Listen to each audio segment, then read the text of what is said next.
রাধে রাধে বন্ধুরা, অমৃত কথা বাংলা চ্যানেলের নতুন পর্বে আপনাদের সকলকে স্বাগত জানাচ্ছি। মা শীতলার আশীষ কৃপা পেতে অবশ্যই কমেন্ট বক্সে লিখুন জয় মা শীতলা।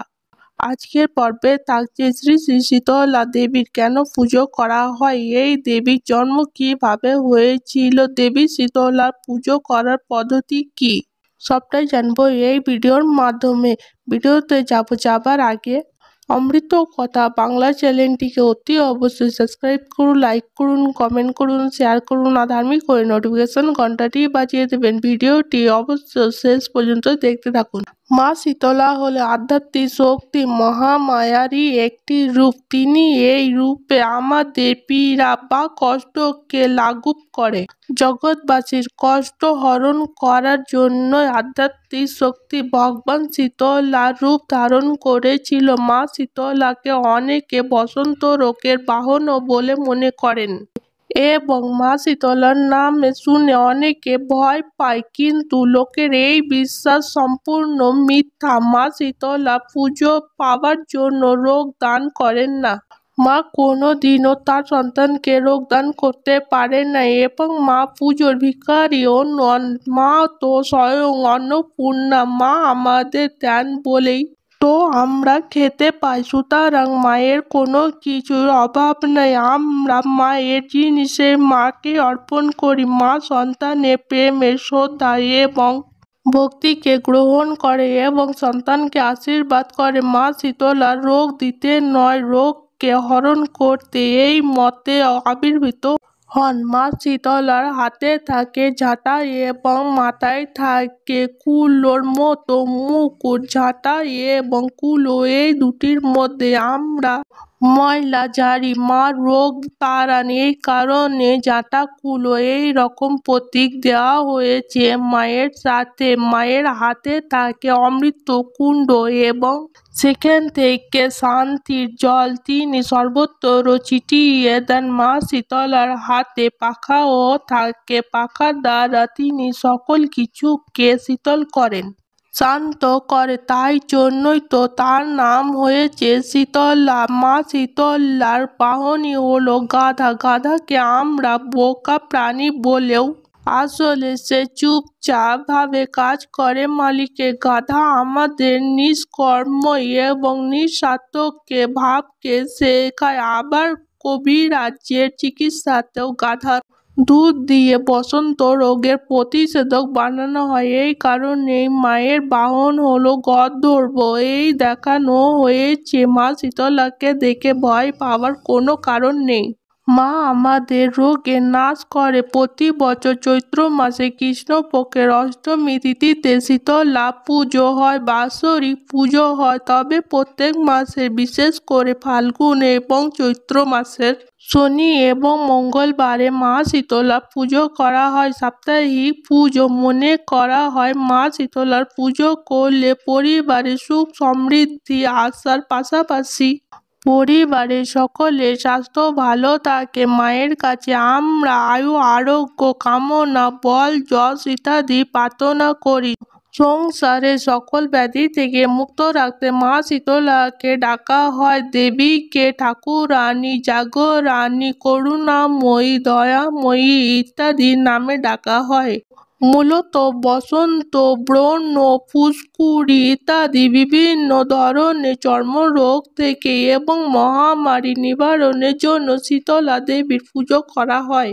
এই দেবীর পুজো ব্রাহ্মণ এবং পূজারিণী দুজনার পরিচালনা করে। দেবী শীতলাকে স্কন্দ পুরাণে শ্বেত বর্ণ বলা হয়েছে এবং তার দুটি হাত রয়েছে। কোথাও কোথাও বলা হয়েছে তার চারটি হাত। দেবী শীতলার পুজোর পদ্ধতি অন্যতম উপকরণই হলো ঠান্ডা জাতীয় ফল যেমন তরমুজ, নারকেল, পেঁপে ইত্যাদি এবং মিষ্টি জাতীয় উপকরণ দিয়ে দেবী শীতলার পুজো করা হয়। শীতলা পুজোর মাধ্যমে আমরা পরিবারে পরিচ্ছন্নতা এবং আমাদের দৈহিক স্বাস্থ্যবিধি বিষয়ে সচেতন থাকি। দেবী শীতলাকে স্বাস্থ্যবিধি পালন এবং পরিষ্কার পরিচ্ছন্নতা দেবী বলা হয়। মা শীতলার হাতে কখনো কখনো ঝাঁটার জায়গায় নিম পাতার ডালও দেখা যায়। এর কারণই হলো নিম গাছ একটি রোগ প্রতিরোধকারী বৃক্ষ।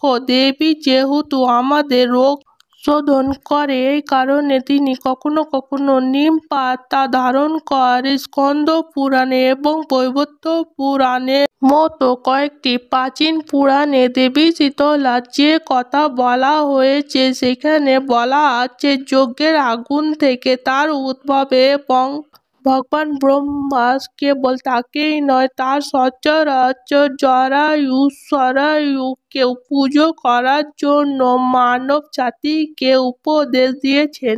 অন্য একটি কাহিনীতে দেখানো হয়েছে মা দুর্গা কাত্যায়ন মুনি ছোট মেয়ে হিসাবে জন্ম নিয়েছিলেন এবং তার শৈশবে বন্ধুদের কলেরা এবং উদারময়ী হাম গুটি বসন্ত ইত্যাদি নানা রকমের ব্যাধি থেকে রক্ষা করেছিলেন। এই কাত্যায়নী আরেকটি রূপই হলো শীতলা, ব্রহ্মার কন্যা এবং কার্তিকের স্ত্রী হিসেবেও শীতলাকে দেখানো হয়েছে। পুরাণ ছাড়া এই দেবী ছড়িয়ে আছেন সহজ সরল লোক কথাতেও।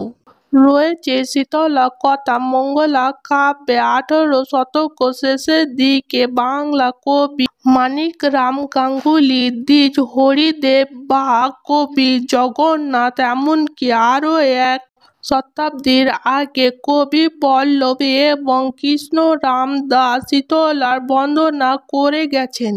মা শীতলা ঠান্ডা জিনিস পছন্দ করে, এই কারণে শীতলা পুজোর দিন অনেক বাড়িতে উনুন বা গ্যাস জ্বালানো হয় না। আগের দিনই সমস্ত খাবার তৈরি করে পরের দিন সকালে উঠে বাড়ির মহিলারা দেবী শীতলার পুজো করেন। দেবীকে বাসি খাবার উৎসর্গ করার নিয়ম আছে কোথাও কোথাও, এমনকি গৃহস্থের সকলেই সেই খাবার খান। হিন্দু শাস্ত্র মতে শীতলা অষ্টমীর দিন টাটকা খাবার খাওয়া এবং গরম জলে স্নান করা নিষেধ। শরীরকে ঠান্ডা করে রাখা এই রকমই খাবার এবং এই রকমই প্রসাদী দেবীকে উৎসর্গ করা হয়, যেমন ডাব, দই, তরমুজ, পেঁপে ইত্যাদি। দেবী শীতলা আধ্যাত্মিক শক্তি, মহামায়া অর্থাৎ মা দুর্গারই এক রূপ। প্রত্যেক বছর দোল পূর্ণিমার ঠিক 8 দিন পরে মা শীতলার বাৎসরিক পুজো অনুষ্ঠান হয়। এছাড়া মাঘ মাসে পূর্ণিমার পর থেকে চৈত্র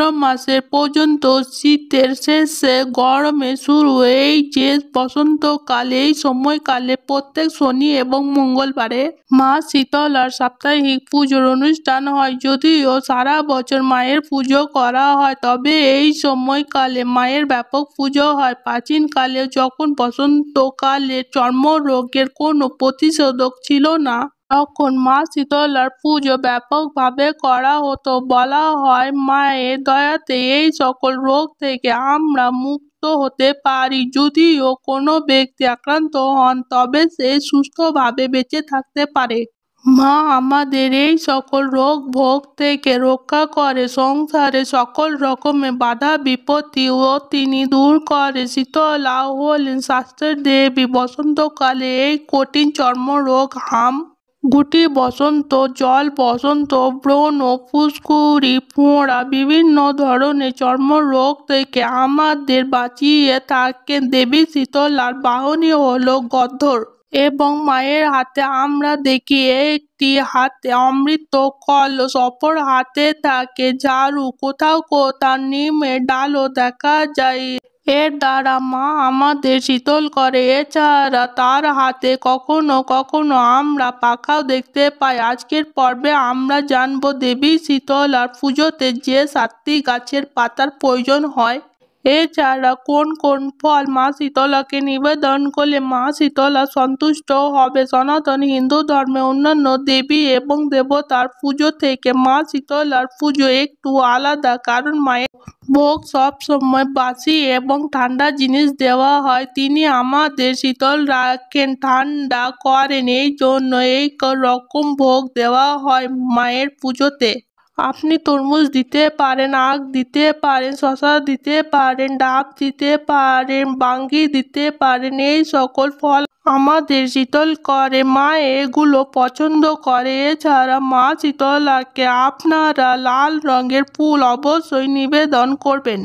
মা শীতলার পুজোতে প্রয়োজন হয় পঞ্চপল্লব। এই পঞ্চপল্লবের মধ্যে রয়েছে আখ, পাকুড়, বট, অশ্বত্থ, যজ্ঞডুমুরের গাছের পাতা। অন্যদিকে পঞ্চপল্লবের মধ্যে অনেকে বলে কাঁঠাল, আম, অশ্বত্থ, বট এবং বকুল গাছের পাতা। মা শীতলার পুজোতে আরও 3টি পাতার প্রয়োজন হয়। একটি হলো বেল পাতা, আরেকটি হলো নিম গাছের ডাল বা পাতা।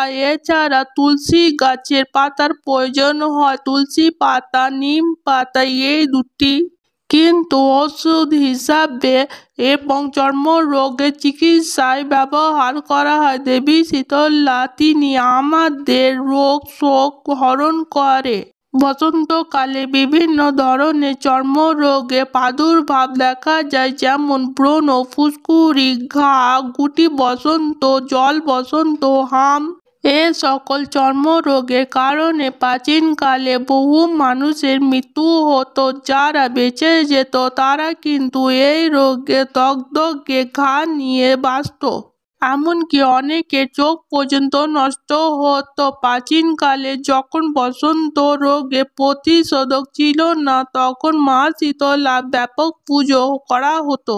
বলা হয় মায়ের দয়াতে আমাদের এই সকল রোগ হয় না। আর যদি কারো এই রোগ হয়ে থাকে তবে মায়ের দয়াতে এই রোগ হলেও সে মানুষ বেঁচে যায়, সুস্থভাবে বেঁচে থাকতে পারে। অর্থাৎ দেবী শীতলা হলেন শাস্ত্রের দেবী। দেবী লৌকিক দেবী হিসাবেও পরিচিত হলেও পরবর্তীকালে মা শীতলাকে আধ্যাত্মিক শক্তি মহামায়া অর্থাৎ দেবী দুর্গার সঙ্গে একাত্ম করা হয়েছে, যা সারা ভারতবর্ষ জুড়ে মায়ের পুজো করা হয়। শুধুমাত্র বাংলাতেই নয়, কিন্তু ভারতবর্ষে বিভিন্ন স্থানে বিভিন্ন নামে মায়ের পুজো করা হয়। মায়ের পুজো রাজস্থান, গুজরাট, উত্তরপ্রদেশ, উড়িষ্যা, বিহার বহু স্থানে হয়ে থাকে বিভিন্ন নামে। দক্ষিণ ভারতে মা শীতলা মারিয়াম্মা নামে পরিচিত। এখানে তিনি অত্যন্ত দেবী শীতলার পুজো জন্য আমরা যে সকল ফুল ব্যবহার করি সেই ফুলগুলি মা দুর্গার পছন্দের ফুল, কারণ দেবী শীতলা হলে মা দুর্গারই এক রূপ। আসুন জেনে নিই কি কি ফুল দিয়ে মা শীতলাকে আমরা আরাধনা করতে পারবো। দেবী শীতলার পুজোতে আপনি লাল রঙের ফুল অবশ্যই দেবেন এবং হলুদ রঙের ফুল, গোলাপি রঙের ফুল, এই রঙগুলি মা পছন্দ করেন। লাল জবা ফুল, লাল গোলাপ ফুল, রক্তকরবী ফুল, জেসমিন ফুল, টাওরা লোটাস অর্থাৎ পদ্ম ফুল দেবী শীতলার পুজোতে অবশ্যই দেবেন। কাঠমালতী ফুল, টগর ফুল আর পলাশ ফুল বসন্তকালে প্রচুর পরিমাণে হয়। পলাশ ফুল দিয়ে মায়ের পুজো করবেন। মা শীতলার পুজোতে গাঁদা ফুল ব্যবহার করতে পারেন। কৃষ্ণ কমলা ফুল, মগরা ফুল, কাঠগোলাপ ফুল, অপরাজিতা ফুল, এই সকল ফুলগুলি মা শীতলার পছন্দের ফুল। বিশেষ মনস্কামনা নিয়ে যদি দেবীর আরাধনা করেন তবে 108টি লাল ফুলের মালা, জবা ফুলের মালা হলেও চলবে, যে কোনো লাল ফুলের মালা দিয়ে মায়ের আরাধনা করবেন এবং আপনার মনস্কামনা অবশ্যই জানাবেন। আজকের পর্ব এখানেই সমাপ্ত হলো। অমৃত কথা বাংলা চ্যানেলের সঙ্গে থাকার জন্য আপনাদের অনেক অনেক ধন্যবাদ। রাধে রাধে।